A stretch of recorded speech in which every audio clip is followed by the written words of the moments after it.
Arrayanos, de Xosé Luis Méndez Ferrín, publicado en 1991, es un libro ambientado en la Raya Seca, que es como se denomina a una parte de la frontera que separa Portugal de la Comunidad Autónoma de Galicia, perteneciente a España.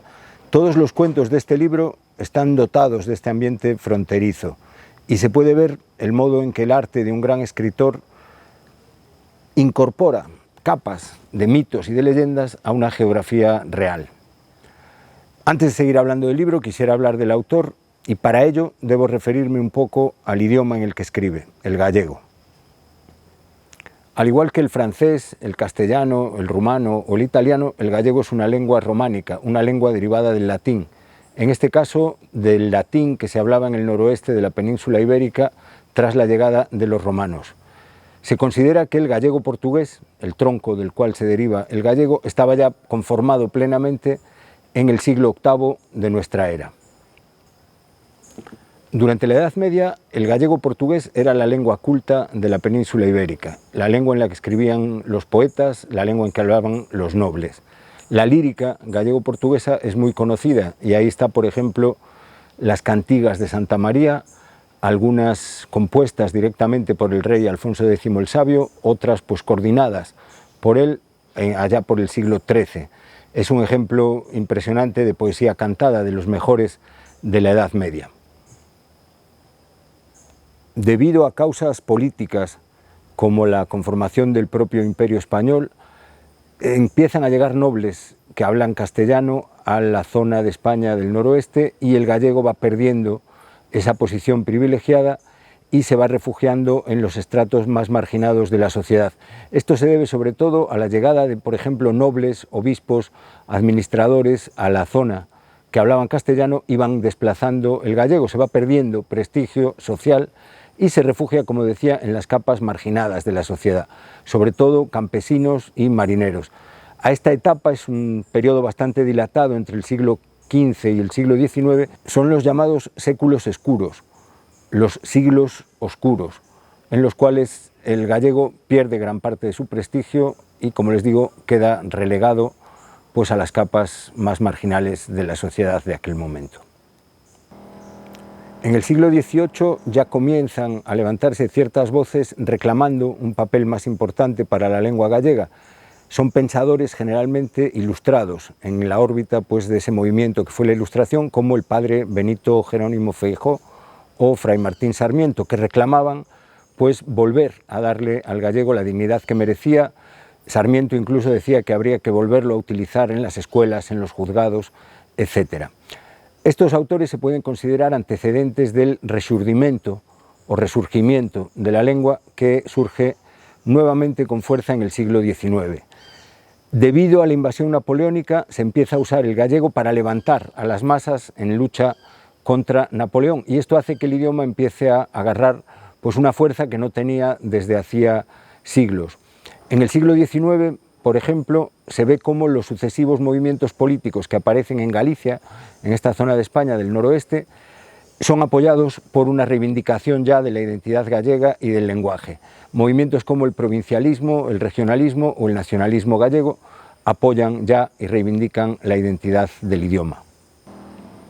Se suele señalar el 17 de mayo de 1863 como el inicio del resurgimiento literario del gallego. ¿Por qué esa fecha? Bueno, pues porque en esa fecha la famosa poetisa Rosalía de Castro publica su obra Cantares gallegos.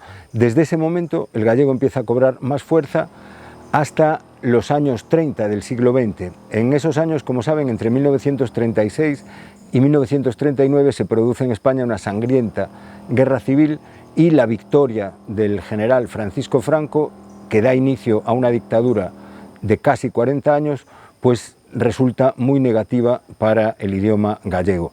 Se impone una castellanización forzosa, se persigue a los hablantes de lenguas diferentes del castellano Y aunque existe una resistencia y sería muy interesante presentarla aquí, en realidad lo que puedo decir es que hay que esperar a la muerte de Franco para que empiece a renovar pues, las fuerzas el idioma gallego. Junto con el castellano, el catalán y el vasco, hoy día el gallego es una de las 4 lenguas oficiales del Estado español. Se utiliza en la administración de justicia, en las escuelas, en todos los ámbitos que se puedan imaginar. Hay, por supuesto, diversos medios de comunicación en gallego. Es una lengua oficial o cooficial, con todo lo que ello implica, y además tiene un uso muy extendido entre la sociedad de Galicia. En la actualidad se estima que existen unos 3.200.000 hablantes de gallego, la mayoría de ellos pues en la península ibérica, pero hay otros en muchas otras regiones debido sobre todo al fenómeno de la diáspora gallega, de la migración que se produce a partir sobre todo del siglo XIX. Encontramos gallegos pues prácticamente en todo el mundo. En México, para que se hagan una idea, somos 13.000, alrededor de 13.000 hablantes de gallego, casi todos emigrantes, como soy yo mismo, o descendientes de emigrantes. En otros países de Latinoamérica, que es donde existe una mayor comunidad de hablantes de gallego fuera de la península ibérica, nos encontramos con cifras todavía mayores. En Argentina, por ejemplo, se calcula que son alrededor de 750.000 los hablantes de gallego.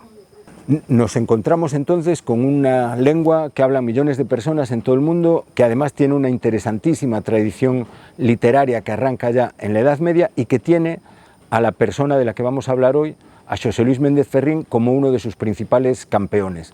Una persona que ha desarrollado toda su actividad literaria en gallego, que ha sido traducido en múltiples ocasiones, que ha escrito mucho y muy bien y que hoy en día pues, es uno de los principales escritores y activistas de la lengua gallega. Xosé Luis Méndez Ferrín nace en Ourense, Galicia, España, en 1938, justamente durante la Guerra Civil de la que hablábamos antes. Es uno de los escritores más importantes en Galicia hoy en día y de los que escriben en gallego, como lo prueba el hecho de que ha sido nominado, ha sido candidato al Premio Nobel en diversas ocasiones. Ferrín estudió filología románica, fue catedrático durante décadas del Instituto Santa Irene de Vigo, perteneció también a la Real Academia Gallega, que es la institución que pues, fija las normas ortográficas y demás del gallego. Fue director de esta academia entre 2010 y 2013 y además es director de la revista interdisciplinar A Trave de Ouro, que es una de las más importantes del idioma gallego. Su conciencia política inicia ya desde la juventud. Allá por los años 50 del siglo XX entra en contacto con el galleguismo cultural de Ramón Piñeiro y posteriormente participa en la creación de numerosos partidos políticos y organizaciones políticas, siempre de corte marxista e independentista. Participa, por ejemplo, en la formación de la Unión do Pobo Galego o en grupos como Galiza Ceibe. Hoy día es miembro de Frente Popular Galego y participa pues, en diversas actividades políticas. Nunca ha dejado ese elemento de activismo que lo caracteriza y que vamos a ver que ejerce también una gran influencia en su obra literaria. El activismo político es, en efecto, uno de los elementos más destacados en la obra de este autor. Este autor tuvo que pasar a la clandestinidad en varias ocasiones durante la dictadura de Franco, estuvo perseguido, llegó a cumplir una condena de 2 años de cárcel y su ideología y su activismo es un elemento clave para entender su obra, una obra que por otra parte se extiende en múltiples direcciones y en múltiples géneros. Ha cultivado, por ejemplo, la poesía, ha sido uno de los renovadores de la poesía en gallego con un poemario titulado Con pólvora y magnolias. También ha sido un ensayista muy destacado, hay un libro muy famoso de él, se llama De Pondala no Boneira, que es una historia crítica de la poesía gallega contemporánea. También ha escrito novelas, artículos periodísticos, es un articulista muy destacado y, como es el caso del libro que quiero comentar hoy, ha escrito también muchos y muy buenos cuentos cortos. Este libro, Arrayanos, recoge 10 cuentos cortos que tienen como nexo, como ya les había dicho, el ubicarse en la Raya Seca, esa región donde la separación fronteriza entre Galicia y Portugal no sigue el curso del río Miño, sino que se adentra pues, en un territorio montañoso. Los cuentos están ambientados en periodos históricos muy diferentes, También tienen estilos muy diferentes. Hay cuentos, por ejemplo, que recuerdan las visiones apocalípticas de los escritores medievales. Otros se acercan a los cuentos clásicos de fantasmas del siglo XIX. En algunos otros cuentos se perciben como tintes del existencialismo. Ferrín es un autor con múltiples recursos, con muchos registros literarios, y aquí los despliega con toda su maestría. No voy a resumir el contenido de todos los cuentos, porque mi idea es que ustedes, que me están oyendo, que me están viendo, lo exploren por su cuenta. Solo voy a resumir 3. El primero, que da inicio al libro, se titula Lobos Andaos, y es un relato escrito de forma epistolar, compuesto por una serie de cartas que un profesor rural, que acaba de conseguir la plaza en el pueblo llamado precisamente Lobos Andaos, le escribe a su tío, que es un religioso, que le ha conseguido el trabajo. La idea con la que parte el cuento es que es un pueblo muy extraño, con una vibra, diríamos nosotros, muy rara, y que a medida que se va cayendo sobre el pueblo el invierno, se van poniendo las cosas todavía más extrañas. Aquí Ferrín parte de una tradición gallega, la tradición de los cuerpos abiertos, cuerpos que por enfermedad, por ejemplo, por lesiones, se supone que están débiles, y entonces otras almas que andan por ahí sueltas pueden ocupar esos cuerpos. No es un fenómeno como la posesión demoníaca.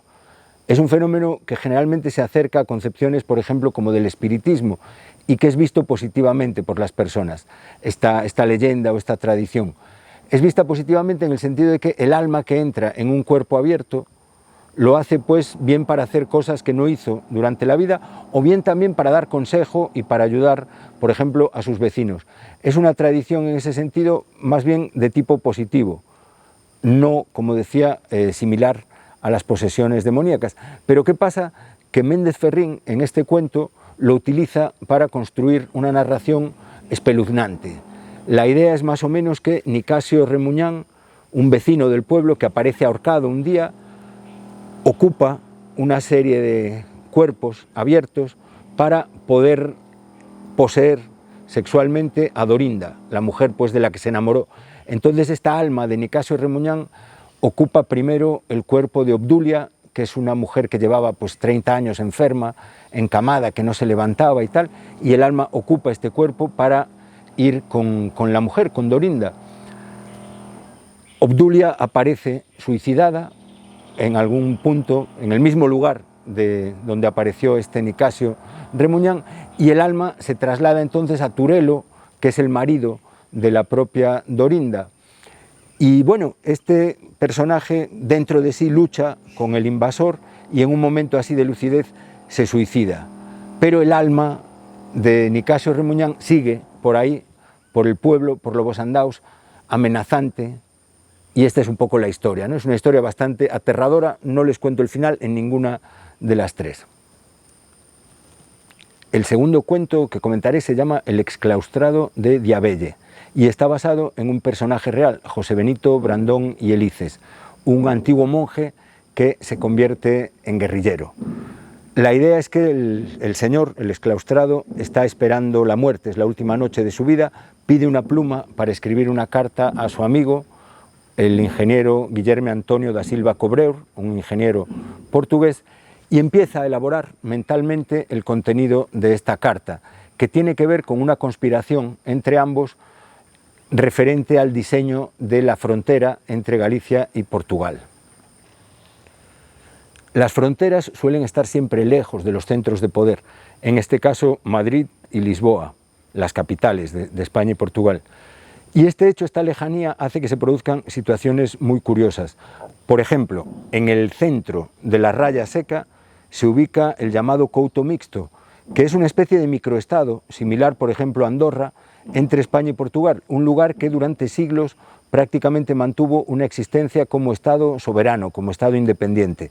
Por ejemplo, los habitantes del Couto Mixto, que eran 3 pueblos, realmente no ocupaban ni siquiera 30 kilómetros cuadrados, pero los habitantes de esos 3 pueblos podían, pues imagínense, cultivar, por ejemplo, cosas como el tabaco y comerciar con el tabaco, que estaba prohibido o sujeto a regulación especial tanto en España como en Portugal. Los habitantes del Couto Mixto no estaban obligados a pagar tributos a ninguna de las 2 naciones, ni a España ni a Portugal, no tenían tampoco obligación de servir en el ejército de ninguno de los dos países, tenían un montón de privilegios, producto de este carácter independiente de la zona, que les digo, duró más o menos desde la Edad Media, no se sabe bien la fecha, hay una leyenda acerca de una princesa portuguesa que se refugió en esos tres pueblos, hasta, y ahí sí hay un año fijo, hasta 1864, que es el año en que España y Portugal firman el Tratado de Lisboa, donde definen ya de manera estricta los límites de la frontera, y esto da fin, y además de una manera bastante injusta, a la independencia del Couto Mixto. En el cuento, el exclaustrado y su amigo, el ingeniero, conspiran para que el Couto Mixto pase a pertenecer a Portugal, ya que Portugal podía garantizar la independencia de esta zona. Pero un personaje, el enviado de la reina de España, Fidencio Bormann, un diplomático español, ejerce todo tipo de malas artes para lograr que esa zona acabe perteneciendo a España, como de hecho acabó por suceder. Entonces, Brandón se levanta en armas, monta un grupo de guerrilleros, mata a un montón de personas de tendencia liberal en toda la zona, siembra el terror hasta que es atrapado y condenado a muerte. El último cuento que voy a comentar se titula Botas de elástico, y en este cuento un sargento de la policía franquista está buscando a un perseguido político. El cuento, como pueden ver, tiene que ver con la represión política, que es un tema que Ferrín conoce de primera mano, como ya hemos visto, ¿no? Y que además pues es un tema que lo ha ocupado durante muchos años y que es uno de los centros realmente de su obra. Aquí el perseguido está oculto dentro de su casa, pero dentro de un pozo negro. Entonces se pueden imaginar las inhumanas condiciones en las que vive esta persona, pues todo el día encerrado ahí con el hedor y demás, el frío horrible que hace en esa época en las montañas, y el sargento de la policía franquista buscándolo para atraparlo. Toda la historia es narrada por la hija del perseguido en un interrogatorio posterior a los hechos, un interrogatorio ante una autoridad pues, que nunca se identifica. En este interrogatorio la niña cuenta cómo el sargento de la policía se fue acercando a ella tratando de ganarse su confianza. Por ejemplo, la iba a buscar cuando volvía de las clases de catequesis con sus amigos, le regalaba dulces, le hablaba cariñoso, siempre con la intención de que la niña delatara a su padre. No les voy a contar el final, se lo imaginarán, pero les digo que bueno, que tiene alguna sorpresa porque casi todos los cuentos de Ferrín son así, siempre se guarda algún as en la manga para el final. He tratado en los tres casos, en los tres cuentos, de no dar spoilers, porque mi idea es que ustedes exploren el libro. Para quienes ven este video desde México y Latinoamérica, puede ser interesante recordar que a menudo Méndez Ferrín, junto con otros autores como Ángel Fole, Álvaro Cunqueiro, es ubicado en una tradición literaria denominada realismo mágico del noroeste, que abarca sobre todo autores leoneses y gallegos.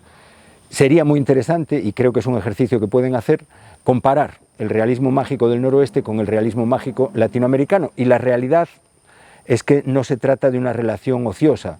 Recuerden, por ejemplo, García Márquez dice en alguna ocasión la gran influencia que una abuela suya, presuntamente de origen gallego, tuvo en el desarrollo de su obra como narrador. Les confieso que en los años 90, después de leer este libro, agarré un todoterreno que tenía por entonces, un mapa de papel, como había en aquella época, que el celular era un objeto de lujo, ¿no? Y no había Google Maps ni nada de eso, y me fui en el carro a recorrer la frontera, entrando y saliendo por diferentes lugares, ¿no? Aprovechando que, bueno, no había fronteras físicas ya entre España y Portugal, me puse a coser la frontera y les comento, o sea, fue un viaje personal sobre esta zona narrada por Ferrín.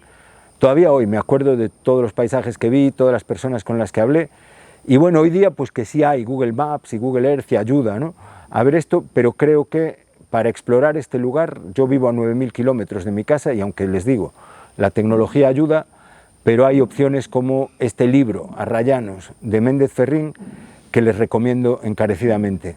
Léanlo, anímense a conocer este lugar fascinante que es la Raya Seca.